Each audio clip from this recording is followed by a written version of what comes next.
As for Bim, nakauwi na nga ng Pilipinas ang anak na bunso ni Miss Chris Aquino. Ito po ay posted sa Chief Chef, kung di tayo nagkakamali, ng Family Aquino, kung saan siyang nag-alaga kay former President Ninoy Aquino na si Ate Yoli. Sa kanyang Instagram ay posted nga ni Ate Yoli ang photo nila ni Bimbi, kung saan ay tila inilabas pa sila ni Bimbi, ikinain sa labas dahil ayon sa naging comment or caption ni Ate Yoli, sinabi niya na thank you Bimbi. Mukhang hanggang ngayon ay si Ate Yoli pa rin ang pinagkakatiwalaan ng mga Aquinos dahil sa kanyang Instagram, syempre ay in-stalk nga natin at tinignan natin ang kanyang mga posts, makikita natin na sobrang kilalang kilala niya ang mga Aquino. So, ang tanong dito ay, talaga bang matiyagalang itong si Ate Yoli? O talagang tumagal siya sa mga Aquino dahil mababait talaga sila? Anyway, kay Bimbi pa lang makikita mo na sobrang napaka-gentle at napakabait talaga ng batang ito. At kitang-kita yan sa kanyang muka, pagka ganyang napakaamo ng muka, and then ganyan yung gesture sa tao. Siya ay tunay na mabait. So, hindi mo makikita yung laki ng agwat between the yayas or chef or kasama nila sa bahay at sa amo. Makikita mo rin na sobrang tila mahal na mahal ni Josh itong si Ate Yoli. Ibig sabihin, sobrang kilalang kilala nga ni Ate Yoli ang mga Aquinos. Yes, mukhang si Ate Yoli nga ang mag-aalaga kay Bimbi at kay Josh dahil sa kanyang latest post, bukod doon sa photo nila ni Bimbi na ilang oras pa lang ang nakakalipas sa kanyang post, ay mayroon nga itong post itong si Ate Yoli ng pagbati ng kanyang 3rd year death anniversary ng amo nito.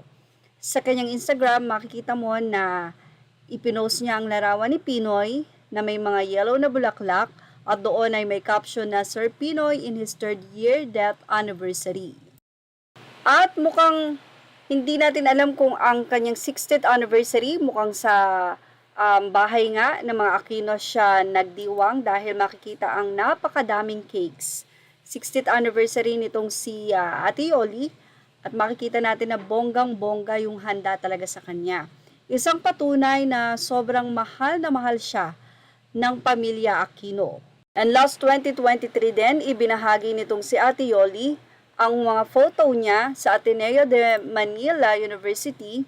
Ito ay isang parang concert, no? Scholarship endowment ni Pinoy, kung saan ay nandun siya, present siya, ibinahagi niya rin ang mga photos na kuha niya kay Ogie Alcacid sa pinsan ni Chris Aquino na si Mikey Cuangco, pati si Jim Paredes. So, ito ay, I don't know kung ano ba ang event na ito, pero makikita mo sa lahat ng event, kahit wala na nga si Pinoy, ay nandoon si Yaya or Ate Yoli.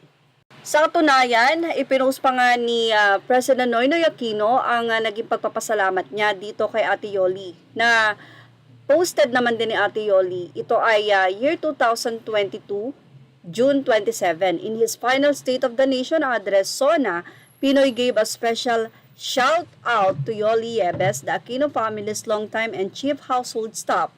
He thanked Ate Yoli, as everyone calls her, for being a trusted and reliable aide throughout his presidency. Even after his death, Ate Yoli remains with the Aquino family, faithfully taking care of the belongings Pinoy left behind and overseeing his home and longtime street.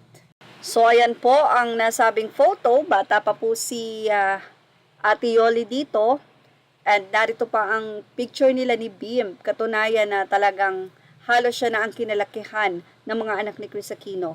Nag-post pa siya ng throwback photo at nakayakap sa kanya si Joshua. Sobrang napaka-sweet talaga na bata ni Josh and Bimbi. At syempre, ito po yung latest na photo ni Bimbi, yung kakarating niya nga lang po a day ago, at nung bata pa si Bim, and then the family photo with Chris Aquino, Bim, and Josh. Ang tanong, nakapag-asawa pa kaya itong si Ate Yoli? Well, yan po ang pinagkakatiwalaan ng family Aquino na si Ate Yoli, kung saan ay siya ang patuloy na nag-aalaga ngayon, especially kay Josh at kay Bimbi na ngayon nga po ay nasa Pilipinas na.